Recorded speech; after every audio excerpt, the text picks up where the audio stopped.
What up, Coop Group? Welcome to Alliance War Season 33, War number 11, the penultimate war of x5e versus Newn. Another top 3 capable alliance that we are going to take on, and we're going to do our best to see if we can beat them and see if we are worth also being on the podium in top 3 of Masters. Let's go.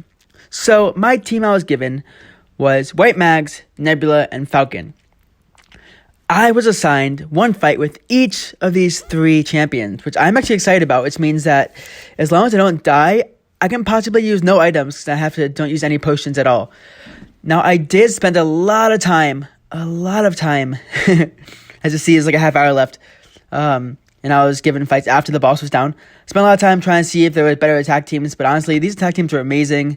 They worked really well, and I'm going to show the officers how great these attack teams were. So good planning, and yeah, the first fight is White Mags versus Kingpin. Now, I was talking to Super Sam about this fight and seeing if Mcoc or if possibly another Kingpin would be good for this fight. He said, yes, both would be good. I told him I'm assigned WM. He's like, what about the WM suppression? I'm like, no. Not War Machine WM, White Mags WM. So yeah, I found that funny. But anyways, put on a White Magneto pre-fight for White Magneto so I can parry him whenever I want. I was looking into Mcoc so I can parry him as much I want also, and I know that Kingpin can do a lot of damage. There is some brute force, but I do have class advantage, so it will do a little bit less damage if I didn't have class advantage. I did some parry heavies just to get some long prowess, because you can get long prowess from those. I have 4 prowess now, so hoping my special one does a bit more damage. And just play this a little bit slow and don't get stuck in the corner. Now, 17,000 without a crit isn't bad. If I can do more with a crit, it'd be awesome. But my prowess is falling off. I'm going to do that. I think I'm going to do a parry heavy here. No, I didn't, because I didn't want to push him too far. But yeah, this is my only White Mags fight, so I'm not too concerned. I considered just doing a counter to his special one, but no, that's not needed at all. It's at 50%, about 1 minute down. Should be a pretty easy fight. Now, the special one for White Mags doesn't give the opponent that much power, which is what the officers were kind of aiming for. Just push and bait special 1. If you bait special 2, then you have to wait out Unstoppable, and then brute force will take you down. But again, only White Mags fights. Even if it does brute force take me down, it's fine.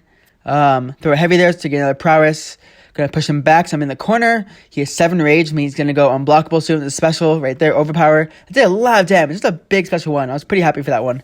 Because out of nowhere, he was under 10% health. I'm like, dude, done.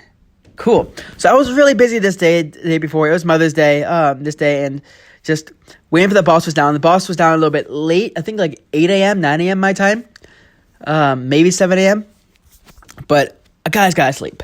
So I woke up and I did some duels of all 3 of my fights. And I'm like, all right, this fight can go either really bad or really easy. This is Doom on Hazard Shift, Shock, and Bleed. Neither of my champions besides Nebula can attack and shock or bleed both for Hazard Shift. But my Falcon, when locked on, actually turns off the shock and bleed. So I have 47 seconds left on the invuln, so it feels really good to only use 1 invuln this war, as long as I don't die. If I die, then I have to invuln up again. But yeah, the officers and some buddies of my battle group are watching this fight because it's the last 3 fights of this war. At this point, we are already losing, and I'm not sure if I threw a 30% or a 20% boost on. I think I just didn't want to die because I'm like one of 2 people in the whole alliance who are deathless right now. Then again, I'm given like no fights. So it's pretty easy to be deathless when you're given 3 fights of war, which I think they know I'm not happy about, but it's just what ends up happening. So I throw a special 1, he resists. I'm like, crap, but it's fine. I'm not locked down anymore. I need to get my lockdown back on again. Nice evade. I have Defiance tactic on, therefore I don't get any buffs, so Mystic Dispersion won't happen at all. The White Mags pre-fight is making it so I can hit into his block, hit into his parry, which is nice.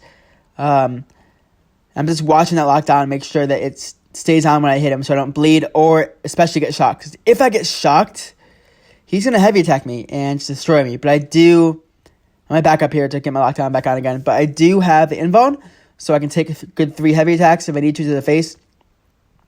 I'm not sure why I'm just sitting there just watching, but it just ended up happening. Now, I have deep wounds on, I think 4 out of 5, maybe 5 out of 5 at this point. So my bleed's doing a lot of damage. I'm actually really happy. I'm like, please finish him off. Let's go. Special 1. Kill him. Let's go. He's down. Awesome. So that fight went really well, a lot better than I had planned. I was actually looking for a better counter than Falcon. because I was worried that I might just die with Falcon because he's easy to kill. But with locked on, it went really well. Now, this last fight is Nebula versus Toad.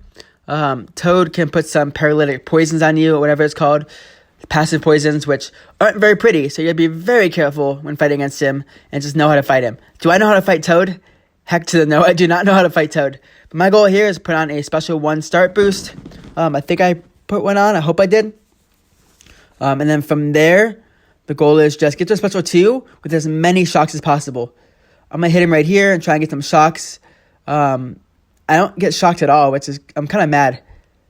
I think I was a little late there or something. I get hit by a heavy attack soon, but it's okay because it's going to help right there. Heavy attack, it's fine.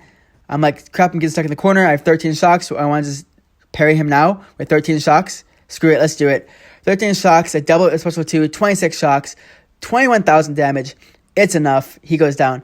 I was going to go for 20 shocks and double it to 40, but that was plenty enough. Mad Dog SG there is just commenting saying, ice cold, cool, so awesome, good job. Appreciate it. Thanks for watching the fights. I know he'll be watching this, so he's an officer in my battle group, and he actually brought me into this alliance, so I appreciate that. But yeah, 11 wars in, and we are still deathless. The reason I said close one is because there was 16 minutes left of this war, and I was the last 3 fights. I was being tagged by people in SAS.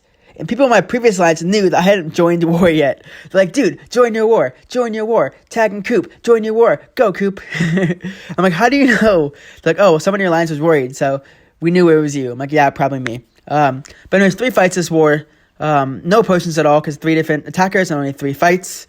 And yeah, it went pretty well. I'll be honest, I wasn't watching this war at all. There are some wars where I just log in every now and then to see how it's going. I had no clue how this war was going until I logged in with the hour left of war. And we lost. So they did die twice, I think once to our battle group and once to another. We lost our battle group 3-1, I think. So I'm not sure what happened in our battle group. I wasn't following the war at all. But we're at a 7-4 streak, which is considerably really good of a streak, to be honest. Mainly because of the fact that we are stuck in Masters and locked in with 1 war left. I think we're in 7th place overall, so if we lose, we might get out of top 10. Maybe, depending on how matchups go for the 12th war. But it's very possible that we end up in top 10 Masters. I'm pretty sure that top 3 are out of reach, considering that GT40 is locked into number 1 for Masters. JA is locked into 2 or 3, I think. And Newn, depending on how the war goes, they might be 3rd place. I know a few other alliances are fighting for top 10. DSVG and Fort Loki will be in the final war, I think, and they'll be fighting for top 10. And I believe x5e will be against Black, who's in 5th place overall, who have been docked numerous times before in the past. And I've seen some of their people in their alliance, and it should be a fun war. They've had a lot of wars where they died over 10 times, as have we, well, not a lot. We've actually done pretty well with only 8 deaths this war. But we're aiming for a 0 death war, 0 in every single battle group. It's going to happen. I promise you that. So yeah, I wish I had more videos to show you, more fights. But again, only 3 fights this war, like 4 fights average. I think we're like 46 fights this season in 11 wars, which is like maybe 4 fights. Sometimes I was given 6 fights last war, which I only got to show 3 because only 3 of them recorded, sadly. But I'm looking for a 9-fight war. It's happening. The moment I get Herc allowed again, I'm just going to be like, all right, Herc can do this fight. Herc can do this fight. Shang-Chi this fight. Herc this fight. Nova this fight. Because all 3 of my rank 4s. So I'm looking forward to a fun next few wars. So let me know how your wars are going or who your main attackers are. Because my main attacker has been Herc this season. Mainly because anytime I have Hercules, I am given more than 4 fights a war. Anytime I don't, I get like 2 fights. But then let me know how your wars are going. Hope they're going well. And I am going to catch you later. As Coop sign off. Happy gaming.